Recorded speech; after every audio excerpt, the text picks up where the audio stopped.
We went from $30,000 months to like $100,000 week, like boom. And I'm talking to Braven Grant. We're talking about your company today gains. I had personally made $1 million taxable for like maybe 5 seconds. I felt really excited about it. And then you saw the check right to the taxes. Then I knew the taxes that were coming as a part of it, but I really thought $1 million would do something for me. Then I got there and I was just like, it didn't do it. Like money isn't. Each financial decision is not in a silo by itself. It has to be looked at and how it relates to something else in your plan. And most people are not looking at the big picture. And I'm talking to Braven Grant, and we're just jumping back into the Money Isn't podcast. Braven, you have a really amazing story, and we're talking about your company today, gains, and we're talking about your journey to get to where you are. Yeah. And this is on Money Isn't. Money, when I say money isn't, it means a lot of different things to different people. What steps out at you initially? Man, as I was seeing the podcast and getting excited to come on, the thing that I thought of just with the title Money Isn't was that, you know, it's the cliche, but like that money isn't the end all. Like it Correct. Isn't the fulfillment. I remember the first year that I had personally made $1 million taxable. So like I didn't like take $1 million into my bank account, but like you pay taxes on $1 million bucks. I paid taxes on $1 million bucks. Stuck in the business, probably, right? Yeah, exactly. Yeah. Like every entrepreneur, like shit, I have this money, but where the hell where is it? Yeah, but I got the like tax return thing or whatever from my CPA, and it said made $1 million, and I was like, for like maybe 5 seconds, I felt really excited about it. And then you saw the check right to the taxes. Well, then I knew that I knew the taxes that were coming as a part of it, but then I also just felt like this massive. I mean, I don't want to like casually use the word depression, but like I kind of like had this depressive state for a couple of weeks where I felt like, man, I really thought $1 million would do something for me. Like when I made feeling it. I was like more scared. I thought so. I'd made like. The path went pretty fast. I made like $80,000, $150,000, maybe like two something, and then it was like boom to $1 million. Wow. And I thought when I made like $250,000 in a year, I was like, okay, like this is good, like, but I still like feel worried about all the bills and the money. Like I was afraid and like all of that, and I was like, but all that surely scarcity was setting in. If I get to $1 million, I'll feel like you'll feel better. Good. Then I got there and I was just like. It didn't do it. Like money isn't. Like it didn't do what I was hoping or expecting it to do. And I think what really hit me was I kind of just like was able to extrapolate that out and realize, I've now achieved something that I once thought would make me feel safe and happy and secured and fulfilled, and it hasn't. And I was able to say like, I'm sure 10 feels the same. I'm sure 100 will feel like, I'm sure that like I'll never get this like thing that I think money is supposed to give me. And so it really caused me to like deeply reflect on like, why am I doing this? Why is this important? Like, how do I find joy and fulfillment in the process? Because just the money, getting another car, moving into a bigger house, like I realized it wasn't doing it. It was empty. Yeah. Or it was exciting for a month and then it was like, no, like it's not. Let's go back for a second. You tell me you grew up in Utah. No, small town Arizona. Similarly, very 100% like LDS, basically like a little mini part of Utah, but Arizona town. You grew up there, you went to the schools, very faith-based background. I mean, that's your whole business is very faith-based. Yeah. Tell me how did you get in, like, even like we're looking at something here like creatine. Mm-hmm. How did you go from there to here to this? Because this is completely different than what you would think people would be doing. So I mean, partly is I grew up like my whole my dad was a world champion powerlifter. Oh, was he really? My mom's a fitness competitor. My dad set like a world record for most push-ups in a minute when I was like 4 or something. Really? Yeah. So I grew up. My dad was the first nutritionist that ever got hired in the NBA. Jerry Colangelo, who owned the Phoenix Suns, he also owned the Diamondbacks, the Mercury, like and some other pro teams. My dad had started training all these players that were part of these teams, kind of unofficially, and then Jerry Colangelo brought him. He's like, "Why don't we bring you on as like the actual Trainer guy for all my teams and stuff?" And that was at a time where athletes weren't really lifting, and like nutrition wasn't like a focus. This is like in the 90s. Or in the early 90s. It was all of like voodoo science. Exactly. Yeah, so this is, Charles Barkley, Dan Marley, all those guys were kind of the original guys. Maybe you should go back, Charles. You should go back to your dad. Yeah. There's a funny bit actually on ESPN of him making fun of my dad. Anyway, but so because my dad would always make fun of his gut. Anyway, but Smallwood Wealth Management is the lead sponsor of this podcast. You have an opportunity to have a free, no obligation conversation with one of our qualified advisors. Go to smallwoodwealth.com, schedule a call, or call us at 800-797-1000 and get on our calendars. So I grew up in it, and then I kind of fell in love with like the fitness industry as like a young teenager. I kind of got made fun of for not being big and buff, and like my older brother was big and buff, but I just like kind of wanted to like rebel against big lifting and buff and stuff. Yeah. I don't know. And then I kind of got made fun of and the whole little story, but then I just said like, I want to get jacked and whatever, I was like a young teenager, and then I fell in love with like all these influencers, and like it was like, this is like 2013, 14, it was early days of influencers and that side of things. And so I was like following all these guys and thought they were so great and all these things, and I wanted to be a part of it. And then I remember I went to the the Mr. Olympia Expo, 2014. Or was it 2013 or 14? I can't remember which year was the first year, but went, and I thought, man, I'm going to meet the best of the best. Yeah. I'm going to see the best companies, the best supplements. I'm going to I'm going to see and my exposure is going to be amazing. be a part of the best stuff that's out there. Yeah. And when I got there, I was just kind of like really disappointed that it seemed like all the athletes like were representing these brands that they weren't really like, they didn't really believe in it. Like if I asked them like, what supplement should I take, whatever, they're like, I don't know. Like, they're just taking steroids or what. Like there wasn't this, they weren't really genuine. And then looking at the products, it was just like everything in them was synthetic. Yeah. I was like, I grew up in a very holistic, like my dad's very intelligent. Like he trains doctors on how to use kind of alternative healing and treatment paths with nutrition and lifestyle and health. Anyway, so important today. Like it's really becoming, it's 100%. It's real world today. Yeah, it's like the everyday person's starting to realize how important it is. Yeah, well, everybody talks about life extension. Yeah. And I'm like, it's already here. 100%. You need to be investing Absolutely. in your stuff, and like creatine is really interesting. Like what's coming out on. It's having its day right now. There's different So you're here. You're at this Mr. Olympia thing. You're like, this is actually not what I thought it was going to be. This is not at all. Yeah, and so that I remember we're similar there to making money. It's 100%. It's the same feeling. feeling. Wow, I thought this was the top. This is the thing, and then it's just not. Let down. And so I remember saying to my dad, because my dad had been in formulating and supplementation, but again, like more for, even though he'd worked with a lot of pro athletes and stuff, he really worked, his career and business was helping health professionals or medical doctors that wanted some more alternative, like more natural ways to work with their patients.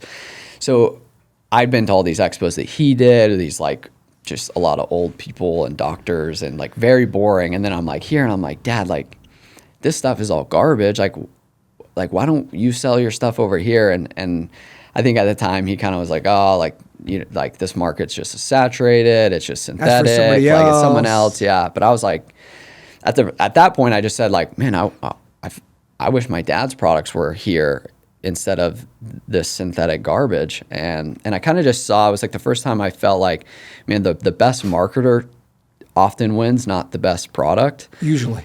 Yeah. And I was like, man, as a young person, like you think it's the opposite, and then you realize like the real world is that you could have the greatest product in the world and you're like shouting down a well because nobody knows anybody. Nobody There's nobody knows. down there. Nobody knows that you exist, Doesn't and you go matter. out of business. Yeah. And the guy marketing with a piece of crap is selling, 100%. The guy millions who's of got a units. celebrity, the guy who's, got the store, all those things. Yeah.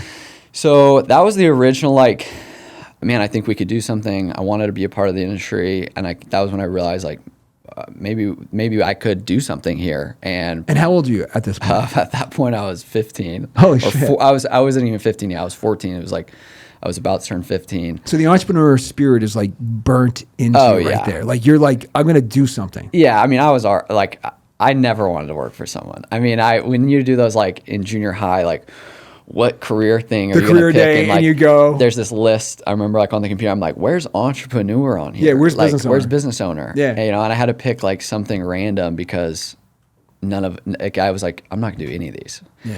So I always knew I wanted to do something of my own or like have a business. But that was like the day I was like, oh, I think maybe I could do something here and take like everything that I learned and like my dad and like what he's built and try and do something here. And so the original, like, that was kind of the concept was like, my dad and the way I grew up was this very holistic world that can sometimes be labeled like a little woo-woo or Sure.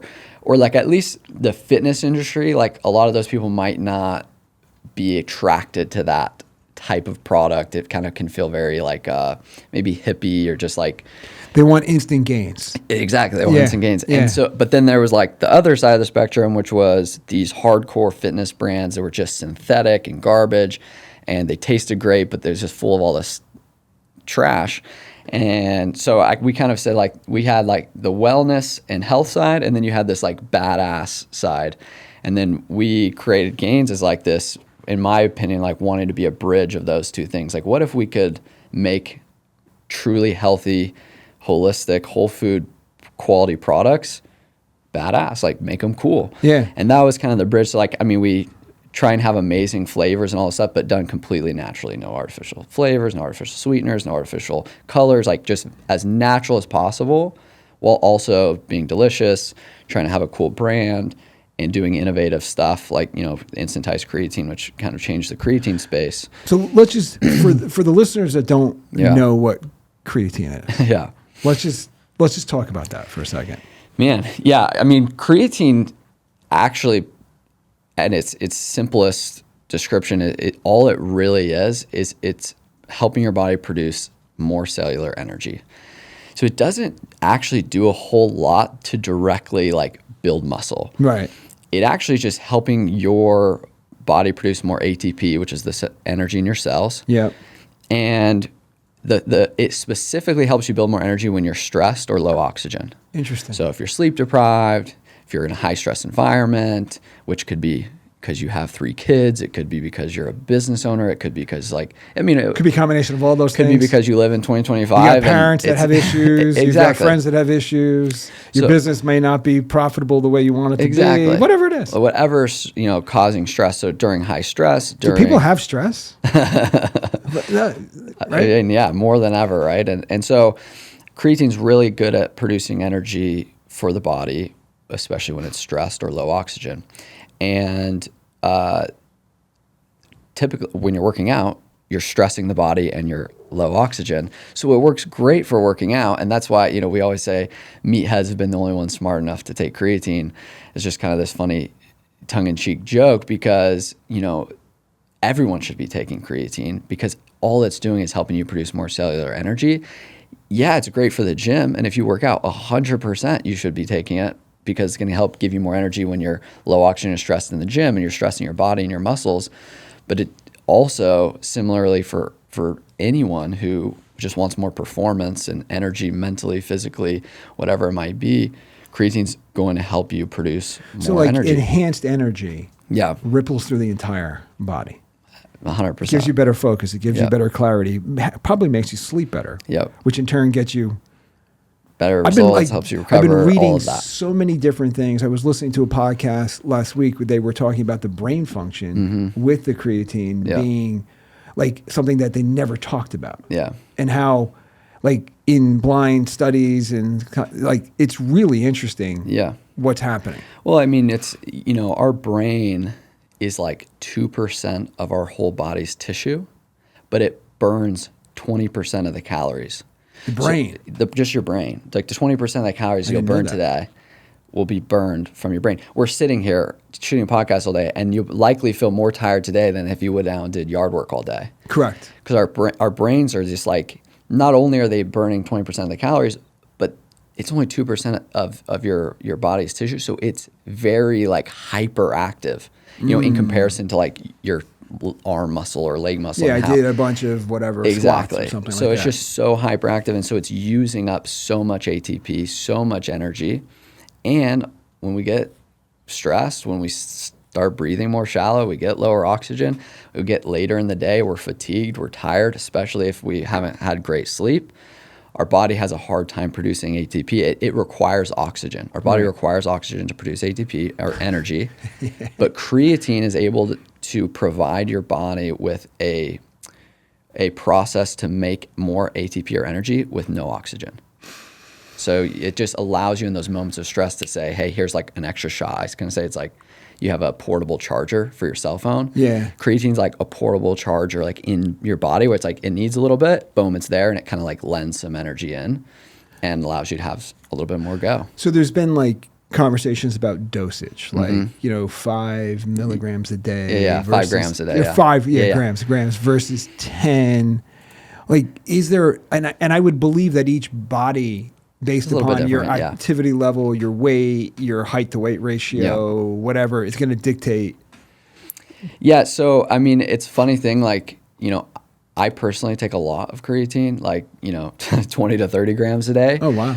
But there's kind of like a And diminishing. why do you do that? Well, one, because for me it's free, so or not free. Do but you use gains also? Yeah, of course, right? So, but there is some research about higher doses like that, like up to like 20 to 30 grams in a day, especially in higher, like really higher stress environments, or if you got like 3 hours of sleep, so you're like really sleep deprived.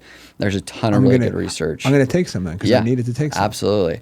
And so, but Mix me some, yeah. There's kind of a diminishing curve. So you're going to get 80%, like all the studies, most of the studies are done on 5 grams. 5 grams, there's some with 3 grams. They have done studies with higher dose, but it's kind of like a diminishing curve where for everyone, if you take 5 grams a day, just consistently, you're going to get gains. You're going to get 70-80% of the performance out of it that you're looking for.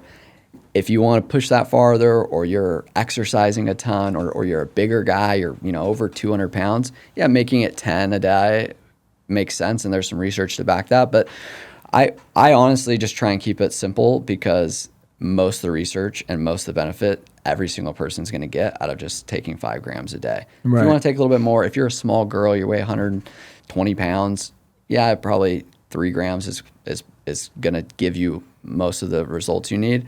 But if you want to like up the dose, you can take more, and there's no issue with that. When you're taking your higher dose, Yeah. are you doing like a regular blood test or something to measure something? Like, what are you doing? What are you looking at? What are the markers that you're? I mean, I do blood like every 3 months. Okay. So personally, just see like nutrient levels, deficiencies, whatever, and keep correcting things.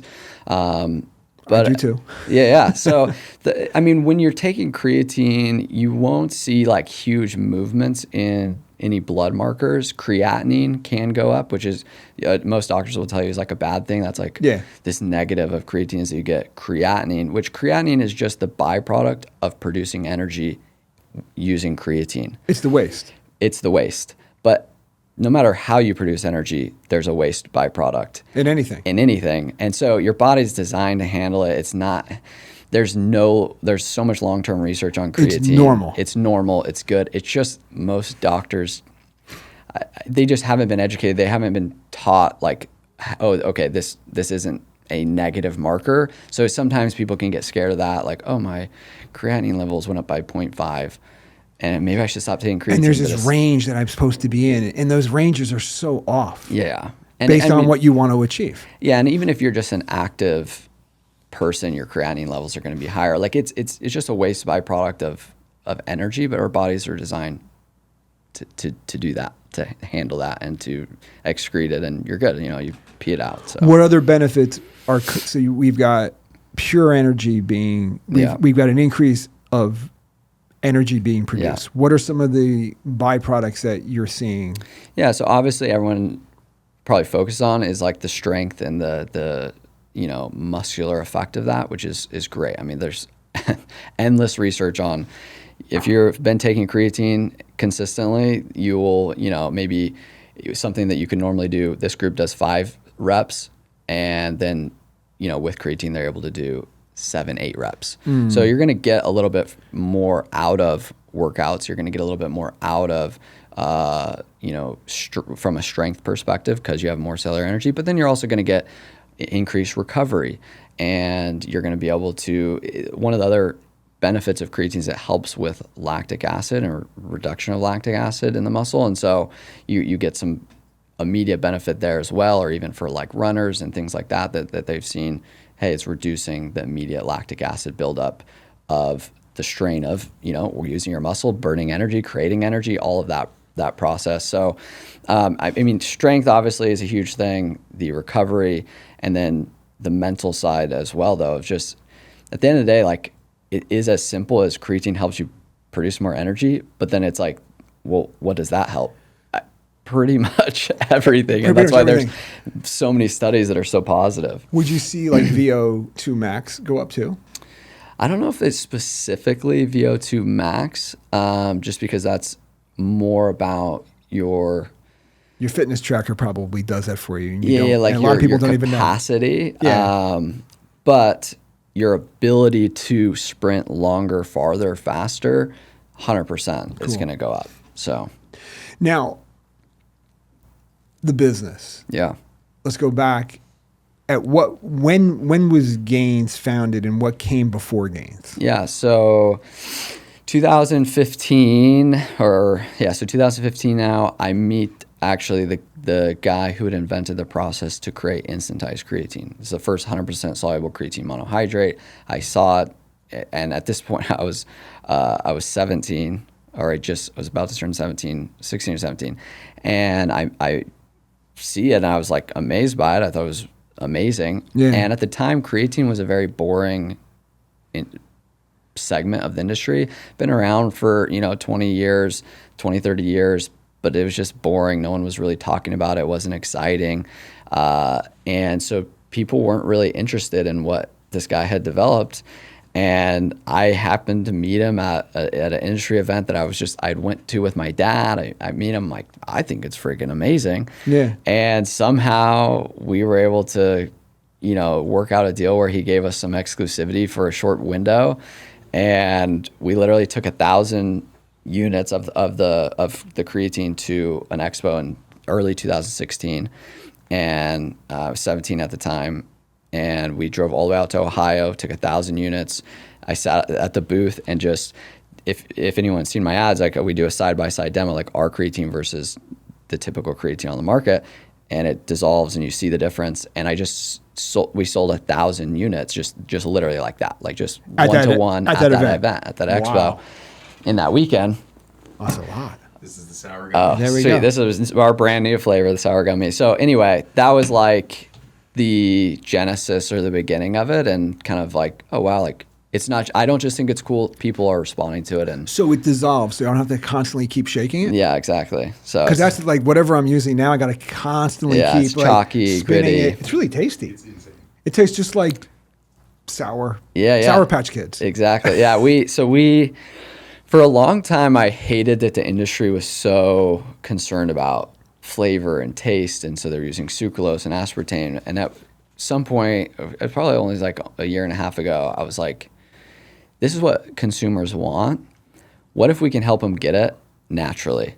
And so we actually went to the flavor scientists that have developed some of the most known flavors out there on the market. I mean, Ghost energy drinks, like some of the best flavors, but they've been done synthetically. And we're like, hey, do you think we could pull off this level of flavor, or like as close as possibly to it, but do it naturally? And so we started working on that. And so that's kind of become a big part of our brand is like, how can we, it's again, like that bridge of how do we do what the consumers love and like and is cool, but give it to them in a way where it's healthy for them and it's not hurting them. And a lot of people probably don't even know that our products are natural when they take them and drink them. Yeah. But we know, like, hey, we're providing like the highest quality product we can. So you go to the expo, you sell 1,000 units. You're blown away. Yeah, I was like, how much excitement do you have at that moment? Oh, I was like, I was like, oh, we like, this is so cool. We're in it. We're part of the industry. We're at this expo. Like, people wanted it. People liked it. I was super excited. I felt like, okay, we have something here. What did the guy who licensed basically? Yeah, he was excited. And then I think from there we got like, he extended our exclusivity. He's like, okay, we would do like 3 years, and then since we've kind of like ended up co-developing the product, and it's improved quite a bit even since those early days. It's really good. And I mean, I'm not bullshitting. This is really, really good. Thank you. Yeah. So anyway, so it's just kind of grown from there. For a few years, we had no idea what we were doing. Like, the company didn't really grow. It was just, it was like growing a little bit. But so you start the company. It's you, your dad. Yeah, me, my dad, and my brother. Yeah. So the three of you start this company. Yeah. Do you have defined roles at this point, or is this like, you're going to be this guy or this guy? Like, what's going on here? My brother's a graphic artist, and more than that, like, he's like a really good, he's really good with branding. Is this his stuff? Yeah. So he helped develop like pretty much everything you see. Really cool. I mean, the logo is cool. Yeah. Everything, the shirt that you're wearing, I think is really, really cool. So he was kind of like the branding, design side of things. My dad obviously had like the knowledge of formulations and all of that behind the scenes, and then I don't know. I guess my role was just like trying to figure out how to, because none of us had done anything with e-commerce, direct to consumer. Like, we just none of us ever. So like done that. when you got this and you go to the expo, you're like, okay, this is a business. This is real. People are liking this. Where do you start looking to distribute, and then what becomes your hot distribution? Yeah, so we struggled. Channel. We struggled with that for a long time because we didn't want to go to retail. I felt like the retail world, being like in a GNC or a Walmart or something stupid at the like time, that. I felt like it was kind of a scam because, especially back then, like there was 6 layers of you have a distributor who then distributes to the GNC, who then the GNC has to sell it, and it's like all of those spots raise the price to the end consumer. Yeah. And it's hard. You have to have a lot of capital to do that because, I got to sell, or we give it to the distributor gives it to them. And then once it's sold, then we get a check. And so it's like, there's a huge gap between making the product and outlaying all the money to produce a product to getting the actual cash back from a customer. So we didn't want to go that route. And so we tried to say everything like direct to consumer online, but we had no idea how to market stuff online. It's a very complex equation that people spend a lot of money and fail, and then they give up. Most people, how long did it take you? Well, we almost did give up. So in 2019, the company was just not doing great. We were struggling. So we started in 2016, 2019. We weren't really growing, and we were actually starting to kind of like maybe lose, just kind of like dwindle a little bit. Profits were declining. Yeah, we had a few influencers that had helped us gain some traction, but no one was really making money or getting paid. Like, it was really more like a hobby thing at that point, because it was But you're like 19? Yeah, 20? I was 20 at this point. So like money, like you were making more money probably than your friends. Yeah, who not were in really, college. honestly. At that point, I think I was paying myself $2,000 a month. So it was like, I had that in my brain. Yeah. That's really weird. I mean, which I was fine. Like, I was good. Yeah. But and you're at home. Yeah, and I lived at my parents' house still. I was going to college. I played 1 year of basketball in college.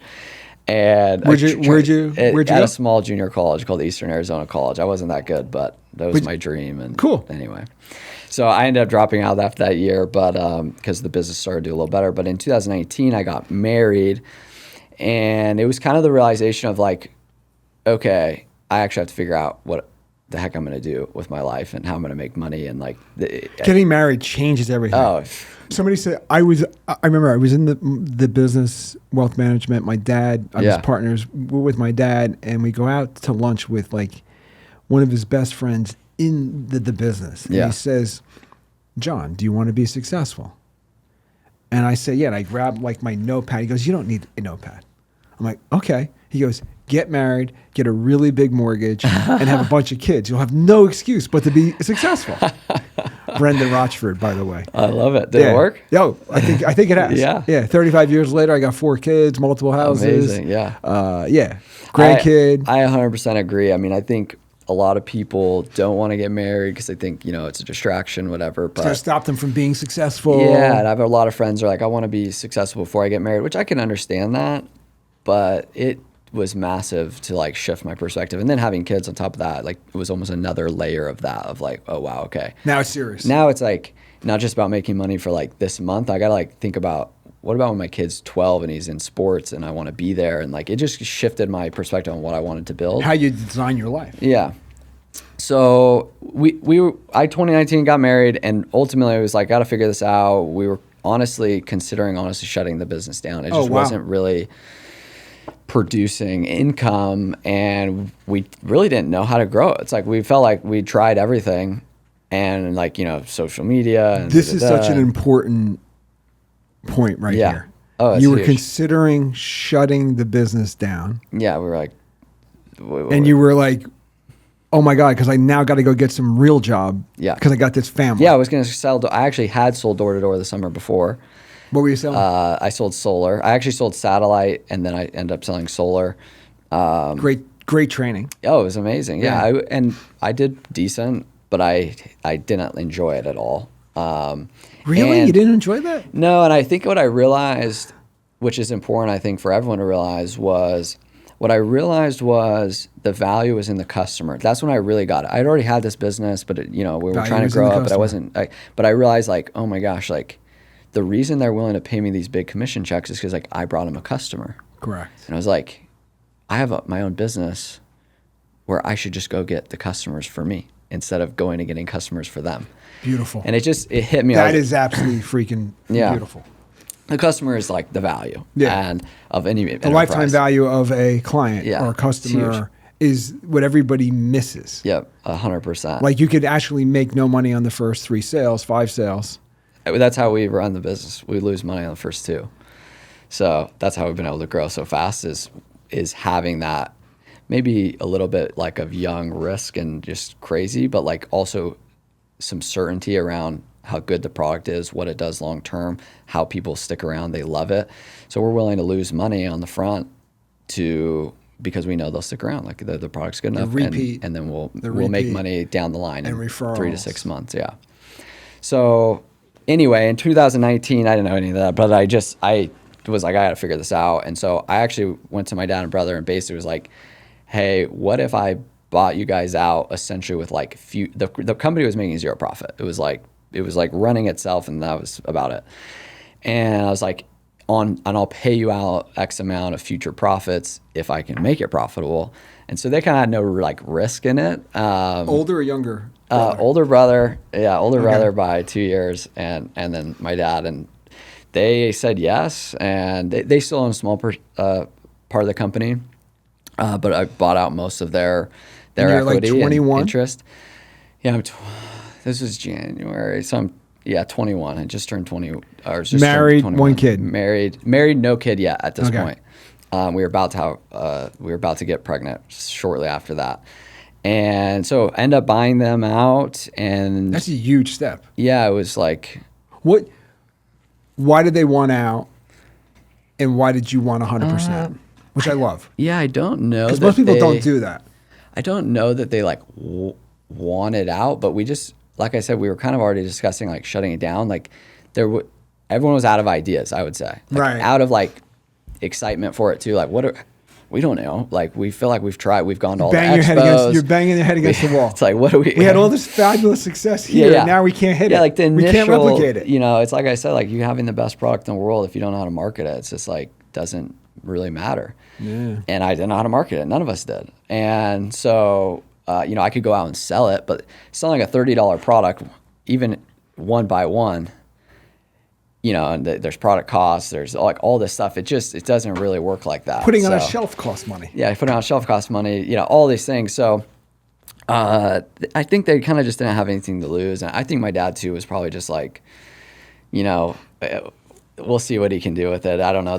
I'll have to ask him actually. I don't know if I've ever asked him if he thought I would. That'd be a really cool conversation. If he thought that it was going to work out, or if he just was like, well, there's nothing to lose. So you buy this thing, now you own 100%. Mm-hmm. Where's the shift when the thing, what did you learn? What did you do that caused the shift? 100%. And you threw out something earlier when we were talking, like you have 30,000 monthly subscribers to the product now. Yeah. So that was a big shift. That came later, is the switch to focus on subscription. Did you have subscription? We didn't. It was all one-off. All one-off. Relying on me to come back. Relying on you to come back and purchase again. And, you know, so we didn't have any subscription back then. But honestly, and then you asked me the question of like, why did I want to buy it? Yeah. To be 100% honest, like I literally felt like God told me to. I have this journal entry where I literally wrote, buy 100% of the company. I ended up buying, I had 85. I moved to owning 85%, and then my dad and brothers had 15 from there. But, and then I've kind of bought out more of them since. But I just had this prompt from, like, I felt like God, and I was like, okay. And you weren't confused by it? No, I was like, sweet. Like, I don't know. You said, I'm going to do this. And so, like, I think literally the next day I had, like, put an offer in front of my dad. And then I think he kind of countered just to, like, be tough or just something. To see, yeah. And I was like, I can't give him exactly what he wants. So then I was like, all right, sweet, let's do it. And so yeah, I made that decision, and then for a while, like nothing happened. It was like me, my wife basically running this thing, and then I hired one of my best friends. And so it was me, my wife, and my best friend. And like, what's your best friend doing for you at that time? Customer service. But this is funny. We didn't know that you could. I didn't know what an email autoresponder was. Dude, this is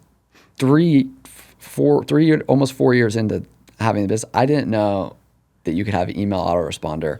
So we were downloading the list every day of abandoned carts on the website, because you could like get a list. It was like everyone who went to check out didn't buy. It was only like 20 people a day. It was like not very much traffic. But it's still abandoned cart. Yeah, it's abandoned cart. I got there and I didn't hit send. And and we built a template, and then Caleb, who was my best friend that I hired, he still works for me today. He's a partner in the company now, actually. Awesome. He would email every person on that list every day to say, hey. And that list was expanding as you were getting more and more sales. Exactly. So, and then we've soon then learned that you could just do it automatically, and that was really cool, and we were excited about that. But so he just was there. Game changer. Oh, Freed up 1,000 hours. Exactly. So he was just there, supporting, helping, learning. We were just consuming content. And the thing that really made a shift, I'd read a book from Russell Brunson called .com Secrets. Yep. And it's just fundamentals of internet marketing. And I just remember thinking, dude, if I could figure this out, I think we could get rich, basically, is what I thought as a 20-year-old kid. Yeah. And so I started trying to figure out that world. world. Good thought. And people sometimes get like weirded out by that. We live in the greatest country of the world. We have the ability to be entrepreneurs. You can do whatever you want to do. You designed your future. Like, that is so incredibly powerful. Amen. Right? It is. And so we started going down that path, like building funnels, building landing pages, trying to run ads. Still, absolutely. I mean, like some of the mistakes we made are just laughable. I mean, I got banned from Facebook for life because we were making all these crazy claims. And anyway. Oh, especially in this space. But you can't say that. You can't say that. And I didn't know. I was just trying, anyway, I was just trying to figure out how to get people to want to buy it. And so we made a bunch of mistakes. But then the big shift was I hired someone to help, a coach, a consultant. And I remember the guy he was like a little farther ahead of us. Like we were doing like 25 to 30,000 a month. He had gotten to like 100 and some thousand a month in a supplement company. Just a little bit ahead of you. And he was just like, and I was like, oh man, like, okay, he has to know something that I don't know. So he's a competitor, but he was in like space. a more like holistic but you health paid him world to coach you. And he had never coached anyone. And I got on the phone with him, and I'm like, man, I would love your help. And I remember he said, okay, I'll do it, but you need to pay me $6,000 up front, and I'll coach you for 3 months. And I literally didn't even, all the money I had was like $4,000 in my bank account. And then I was like, the company wasn't producing like a profit. So it was like, to use even $2,000 on an extra thing, it was like this has to work. I literally told him, I'm like, we have to figure out how to make more money this month, even just to pay the $6,000. Right. But we did it. I was like, and I remember thinking 6,000 is just so funny now, like how much I've paid for coaching and whatnot. But True. I just thought, oh my gosh, this is everything. But we hired him, and he changed my whole life. He taught me about math. One of the things he said, he was like, math is the path. And then he taught me this beautiful line. He said, you cannot scale uncertainty. We didn't know all our numbers. We didn't know we didn't even have a set, like I didn't even know the exact dollar amount of what did it cost to actually ship a product, not just make it, but like box it up. It was all concept. Ship it up. Yeah, it was just kind of like, oh, I think it costs about this much. So you can't, say that again, you can't scale uncertainty. I mean, if you don't. That might be the most powerful quote of the year. It's changed my whole life. You can't scale uncertainty. So he made you, like, from the sourcing the product. Yeah. To stockpiling, not stockpiling, but storing it, inventorying manufacturing it, Yep. package it, now put it on a shelf, Yep. now have somebody pick it up, put it in a box, ship it. Even to the point where we built this whole spreadsheet calculator where we took our return rate. It was like 2% of orders would have to deal with a return, maybe because the packages got broken and we sent the wrong thing, like whatever, right? Yeah. So 2%. So it's like even the 2% there, the 3% transaction fee, we factored everything in. Wow. And then we looked at the math and we said, okay, for this to work, some of our pricing wasn't right. We had to adjust some pricing. We had to adjust like the metrics we were looking at on the ad side. So you were underpriced. We were way underpriced. So you're like looking at it, just like, we can't afford to scale this. It was like never going to work. We will go bankrupt scaling this. There was a reason there was no profit in the business. Like there was But you no were way. blind to it until you hired the coach. Yeah, until he uncovered the math. And once there was certainty, we ended up with this number that was it's called your break-even ROAS. What's the break-even amount? Like if we buy $10 of ads, how much do we need to get back to break even? Like we needed to get not just $1 back, because you also have product costs and all those things, right? So we needed to get, I think it was like we needed to get $1.80 back for every dollar of advertising we did. Just to break even. But I had this idea of like, all we need to do is get the customer though. So if we could break even on getting the customer, then, let's do that all day, because next month they're going to buy again. And so we literally learned that number in the first week we worked with this guy. And I remember we had this conversation. He said, how much inventory do you have? I was like, we have plenty of inventory. Like that, don't worry about that. And He's like, 2 weeks later, he's like, no, how much do you have? Yeah. And he's like, all right, like, and he kind of just like didn't keep pushing on that. 2 weeks later, we had sold out of 6 months of inventory. Oh shit! And I was like, whoa! Like we went from like $30,000 months to like $100,000 week, like just boom. And we sold out because you now had clarity. Yeah, because we had certainty. You're scaling certainty. I was like, all that matters is we hit that 1.8 number. Once we knew that, it was like. We made a few tweaks to the marketing stuff, but we hit that number and then it was just like, boom, off to the races. We moved some pricing around. It made sense. And it was just like literally overnight, this switch that we now have this certainty. And so it's like, if you're not sure if spending $2,000 on marketing is going to make you any money, you're never going to spend $50,000 on marketing. Correct. Right? But if you know spending $2,000 on marketing makes you $4,000, well, what do you want to do? You want to put as much money as humanly possible in there. And, we have this. It's like a Coke machine. How many dollars do I want to put in to get my Coke out? As many as I want. Exactly. And, we've kind of have a motto, like in the business of a way that I like to look at things, which is like, we don't run the company on budgets. Not that we can't have a budget, but I hate the idea of a budget because I want to run the company on returns. It restricts you from doing things. What's the ad budget? How much can we possibly spend? The money profitably? Printer. You're a money printer. Yeah. So that happened, and then we just for the next year and a half, it was just like inventory issues. That was like the only thing that kept us People small. were buying like, we're we on just back run order. out We're over and over and over again. The sour gummies on back order. Yeah, exactly. Yeah. And so had I known awesome. what we were sitting on back then, I would have went out and got some investment money and like made sure we could get all the inventory possible. We were managing how much cash, like how much we could invest on the marketing front side while keeping cash to be able to grow and then order more inventory. So there was like a ceiling of how fast we could grow because of those conditions. And so, I wish though I would have known what we were sitting on back in 2020 when ads were so cheap and all that. And so what were you sitting on? Well, we were running ads at like a 3 ROAS, meaning we put in $1, you get $3 back. So we were making money to get a customer. Yeah. And had I known even more the power of the customer, I would have spent all the money I could possibly get my hands on and figured out how to get as much inventory as possible and get as much customers as possible. Because today, like for reference, like we run at like a 0.8 ROAS. Like we make less per dollar we spend than we spend, but we get the customer. And had I known that back then, when marketing was a lot cheaper on Facebook and stuff, I mean, we would probably be like 5 times the size. But it's okay. It was all learning lessons.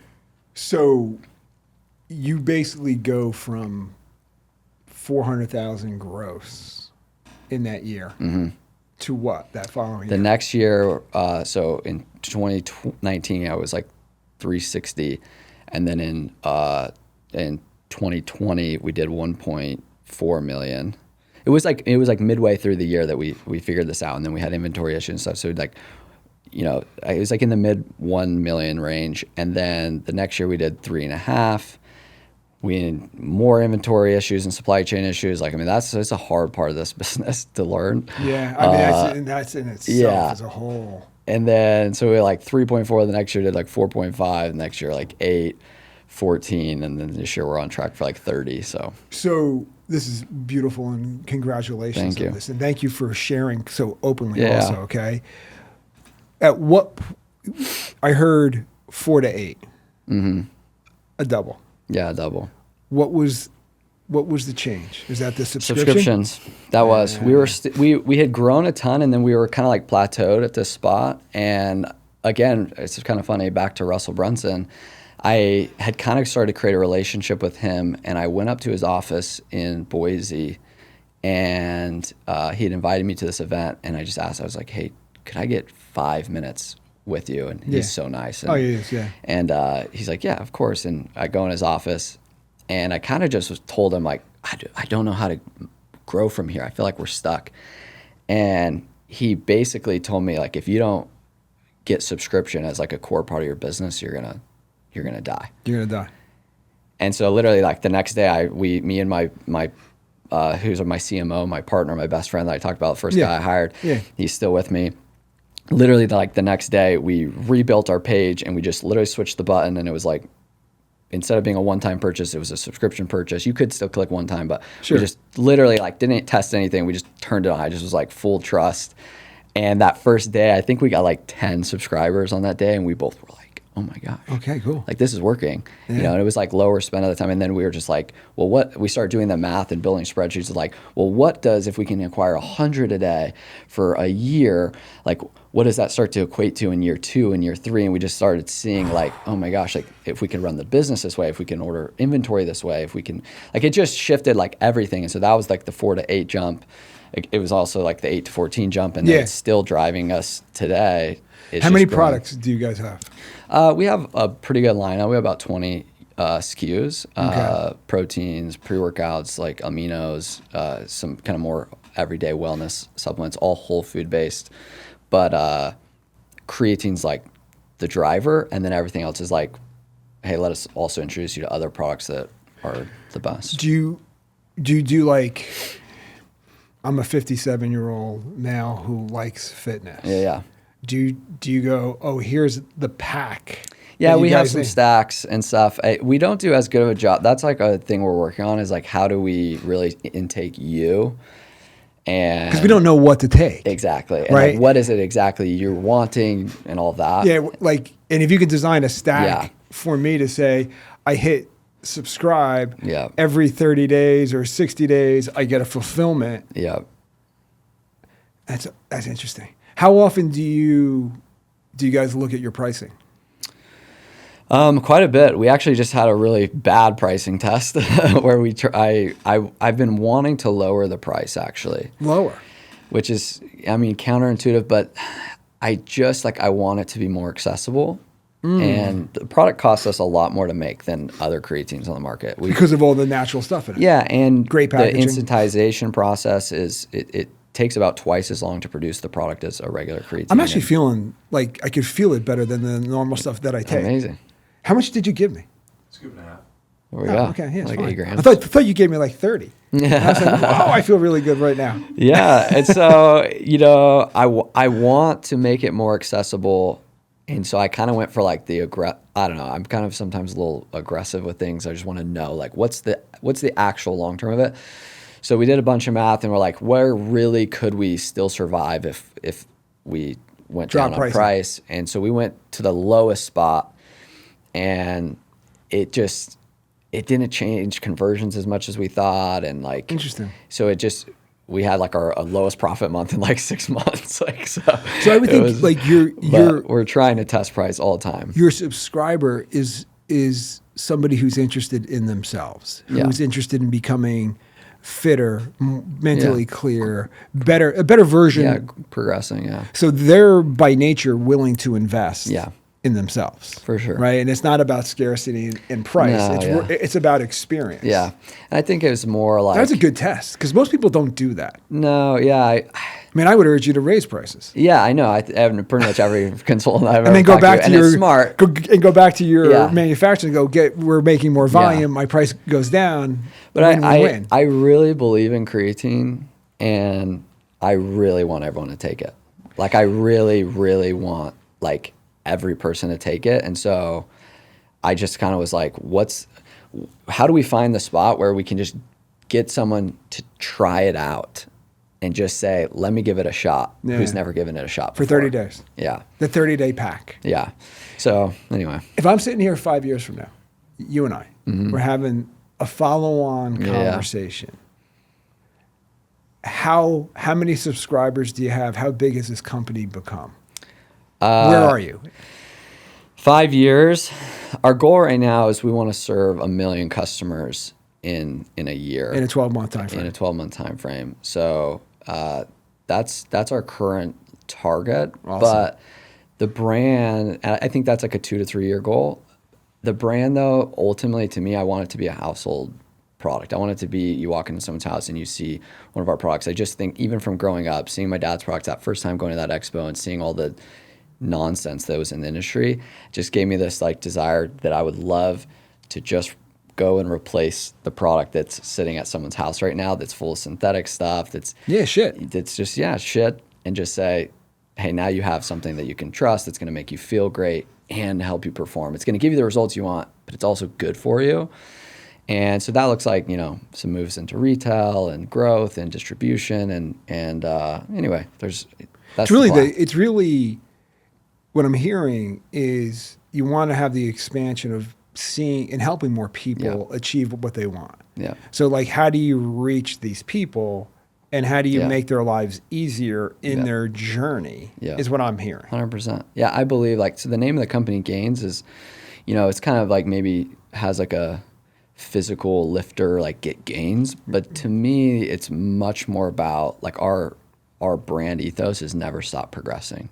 When we talked that about, was on something, right? Wasn't that somewhere? Yeah, it's on. Did I see it's that? on the box that I gave you. Do more than you thought possible. Do more than you thought possible. That's kind of a part of the brand ethos as well. Yeah. So the never stop progressing though actually wasn't originally like the messaging of Gains, but it actually came as the result of the question you asked me of what money isn't mean to me. And I explained the time I made my first $1 million, which was the same as when we did our first $1 million in revenue, which was the same as when we did our first $10 million in revenue, which is the same when I bought a house we moved into a house that I thought was going to change my whole life. Same as when I bought my first supercar.